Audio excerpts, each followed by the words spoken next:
ಸಹಕಾರ ಸಂಸ್ಥೆಗಳ ಬಗ್ಗೆ ಈಗಾಗಲೇ ರವಿರವರು ಮಾತನಾಡುವಾಗ, ರಾಜಣ್ಣವರು ಮಾತನಾಡುವಾಗ ಸೂಕ್ಷ್ಮವಾಗಿ ಕೆಲವು ವಿಷಯಗಳನ್ನು ಪ್ರಸ್ತಾಪ ಮಾಡಿದ್ದಾರೆ.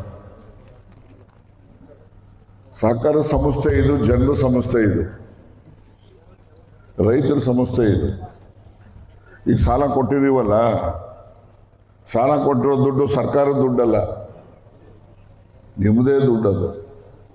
ನೀವು ಅಂತ ಹೇಳಿದ್ರೆ ನಮ್ಮ ಜಿಲ್ಲೆನಲ್ಲಿರ್ತಕ್ಕಂಥ ಯಾರು ಹಣವಂತರಿದ್ದಾರೆ ಅವರು ನಮ್ಮ ಬ್ಯಾಂಕ್ನಲ್ಲಿ ಠೇವಣಿಯನ್ನಾಗಿ ಇಟ್ಟಾಗ ಆ ಠೇವಣಿ ಹಣದಿಂದ ನಿಮಗೆ ಕೊಡ್ತಾ ಇರ್ತಕ್ಕಂಥದ್ದೇ ಹೊರತು, ಒಂದು ಕಾಲದಲ್ಲಿ ಎಲ್ಲ ಅನ್ಕೊಳ್ತಾ ಇದ್ರು ಸೊಸೈಟಿ ಸಾಲ ಅಂದರೆ ಸರ್ಕಾರದ ದುಡ್ಡು, ಇವನೇನು ಕೇಳೋದು ಅನ್ನೋರು. ಸರ್ಕಾರದ್ದು ಅರ್ಧ ಪೈಸೆನೂ ಇದರಲ್ಲಿ ಇಲ್ಲ. ಮತ್ತೊಮ್ಮೆ ಹೇಳ್ತಕ್ಕಂಥದ್ದು, ಈಗ ಕೊಡುವಂಥ ಸಾಲಗಳೆಲ್ಲ ನಿಮ್ಮ ಹಣ, ನಮ್ಮ ಜಿಲ್ಲೆಯ ರೈತಾಪಿ ಜನರು ನಮ್ಮ ಸಹಕಾರ ಸಂಸ್ಥೆಯಲ್ಲಿ ಇಟ್ಟಿರ್ತಕ್ಕಂಥ ಠೇವಣಿ ಸುಮಾರು 2,000 ಕೋಟಿಗೂ ಹೆಚ್ಚು ಠೇವಣಿ ಇದೆ. ಅದು ಒಂದು ಸಾಧನೆ ನಮ್ಮ ಬ್ಯಾಂಕಿಂದು. ಯಾವ ಕಾಲದಲ್ಲೂ ಕೂಡ 100-150 ಕೋಟಿ. ನಾನು ಮೊದಲು ಬ್ಯಾಂಕಿಗೆ ಹೋದಾಗ ರವಿ ಹೇಳ್ತಾ ಇದ್ರಲ್ಲ, ಸಾಲ ಕೊಡೋದಿರಲಿ, ಸಂಬಳ ಕೊಡೋದು ದುಡ್ಡು ಇರಲಿಲ್ಲ, ಸಂಬಳನೂ ಕೊಡೋಕ್ಕಾಗ್ತಿರ್ಲಿಲ್ಲ ಅಧಿಕಾರಿಗಳಿಗೆ. ಅಂತಹ ಕಷ್ಟಕರವಾದಂತಹ ಕಾಲದಲ್ಲಿ ನಾವೆಲ್ಲ ಜವಾಬ್ದಾರಿಯನ್ನು ತೆಗೆದುಕೊಂಡು ನಮ್ಮ ಜಿಲ್ಲೆಯಲ್ಲಿರ್ತಕ್ಕಂಥ ಎಲ್ಲ ರೈತಾಪಿ ಕುಟುಂಬದ ಬೆಂಬಲದಿಂದ, ಸಹಕಾರದಿಂದ ಇವತ್ತು ಒಂದು ಉತ್ತಮವಾಗಿ ಕೆಲಸವನ್ನು ನಿರ್ವಹಿಸ್ತಕ್ಕಂಥ ಹಂತಕ್ಕೆ ನಾವು ಬಂದಿದೆ. ಮೊದಲು ಡೈರೆಕ್ಟ್ರು ಎಲೆಕ್ಷನ್ ಅಂದರೆ ಯಾರು ಅರ್ಜಿಗಳೇ ಹಾಕಕ್ಕೆ ಬರ್ತಿರ್ಲಿಲ್ಲ.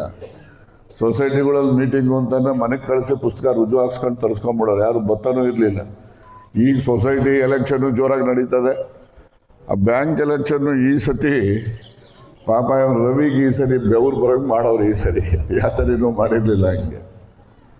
ಆದರೆ ಒಂದು ಈ ರವಿ ಎಲೆಕ್ಷನ್ ಮಾತಾಡಿದ್ರೆ ಈ ಜೊತೆಲಿದ್ದು ಮೋಸ ಮಾಡ್ತಾರಲ್ಲ ಅವರು, ಅಂತಹ ಮೋಸಗಾರನ್ನು ನಾನು ಯಾವತ್ತೂ ನಂಬೋದಿಲ್ಲ. ವಿರುದ್ಧವಾಗಿ ಎದುರಾಗಿ ನಿಲ್ಲಿ ಮಾಡಲಿ ಅವ್ರು. ನಾವೇನು ಯಾರನ್ನೇನು ಕೊಂಡ್ಕೊಂಡಿರೋದಿಲ್ಲ. ಪ್ರಜಾಪ್ರಭುತ್ವ ವ್ಯವಸ್ಥೆಯಲ್ಲಿ ನಾವೆಲ್ಲವನ್ನು ಕೂಡ ಸಹಿಸ್ತೇವೆ. ಜೊತೆಲೇ ಇದ್ಕೊಂಡು ಜೊತೆನಲ್ಲೇ ಬಂದು ಓಟಿನ ಕಡೆಗೆ ಹಾಕ್ಬಿಡ್ತಾರಲ್ಲ, ಅವರೆಲ್ಲ ದ್ರೋಹಿಗಳು. ಅವರೆಲ್ಲ ಅವರು ಸ್ನೇಹಿತರೂ ಅಲ್ಲ, ವಿರೋಧಿಗಳಲ್ಲ, ದ್ರೋಹಿಗಳು ಅವರೆಲ್ಲ. ಅವ್ರು ಯಾರಿಗೆ ಬೇಕಾದ್ರೂ ಹಾಕ್ಕೋಬೋದು, ನಮ್ಮದೇನು ಅಡಚಣೆ ಏನಿಲ್ಲ. ಆದರೆ ನಂಬಿಸಿ ನಾವೆಲ್ಲ ನಡೆಯೋದು ನಂಬಿಕೆ ಮೇಲೆ. ಹಿಂದಿನ ಕಾಲದಲ್ಲಿ ಯಾರಿಗೇನೇ ಇದ್ರೂ ಕೂಡ ಅರಳಿ ಮರದಡೆ ಮಾತು ಕೊಟ್ಬಿಟ್ಟು ಮನೆಗೆ ಹೋದರೆ ಅದನ್ನು ಸಾಯೋವರೆಗೂ ನಾನು ನಡ್ಕೊಳ್ಳೋ ಜನಗಳು. ಅಂಥ ಸಂಸ್ಕೃತಿ ನಮ್ಮ ಜನಗಳದು.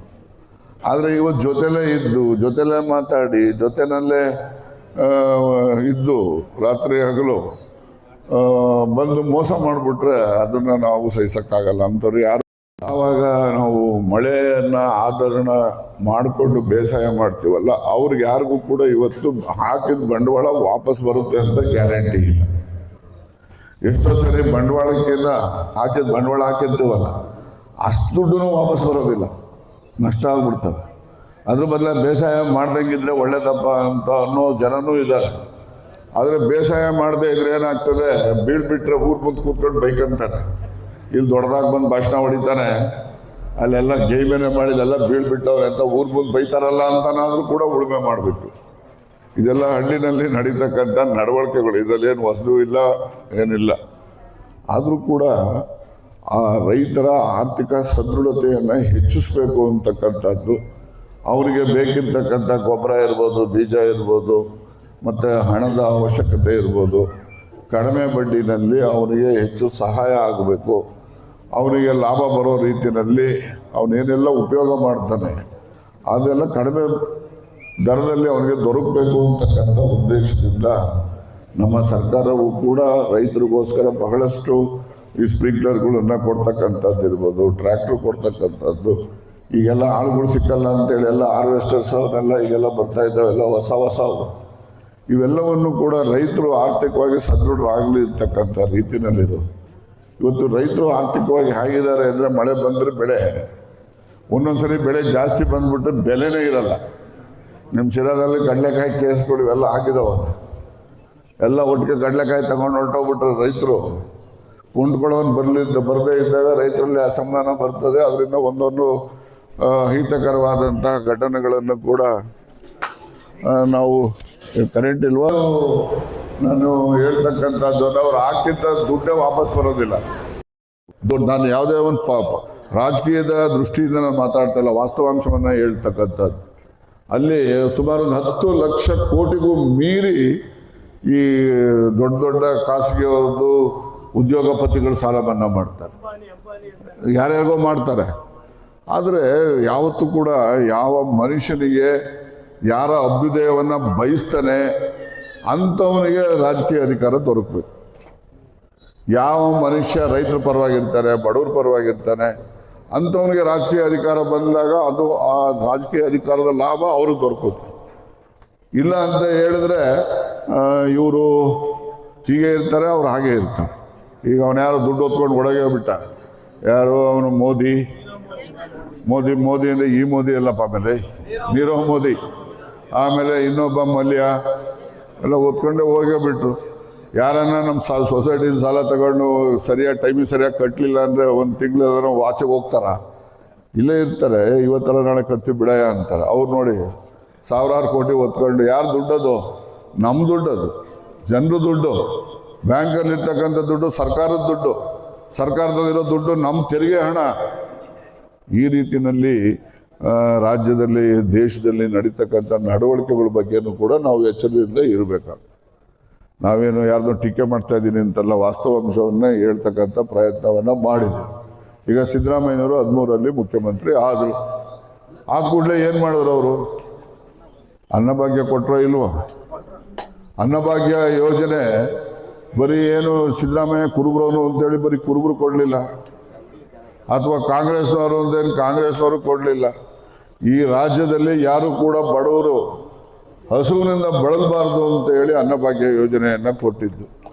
ಇವತ್ತು ಅವರೇನು ಪಕ್ಷದ ಆಧಾರದ ಮೇಲೆ ಕೊಟ್ಟಿದ್ದಂಥದ್ದಲ್ಲ, ಜಾತಿ ಆಧಾರದ ಮೇಲೆ ಕೊಟ್ಟಿದ್ದಂಥದ್ದಲ್ಲ, ಏನೂ ಅಲ್ಲ.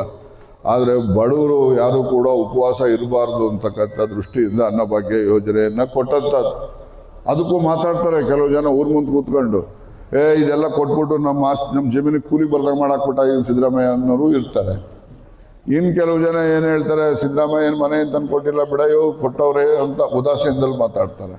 ಅವ್ರಿಗೆಲ್ಲ ಉತ್ತರ ಹೇಳಬೇಕು. ಹಿಂದೆ ಮುಖ್ಯಮಂತ್ರಿಗಳು ಯಾರು ಮನೆಯಿಂದ ತಂದು ಕೊಡ್ತಿರ್ಲಿಲ್ಲ, ಮತ್ತು ಅವ್ರು ಯಾಕೆ ಕೊಡಲಿಲ್ಲ? ಇವ್ರು ಯಾಕೆ ಕೊಟ್ಟರು?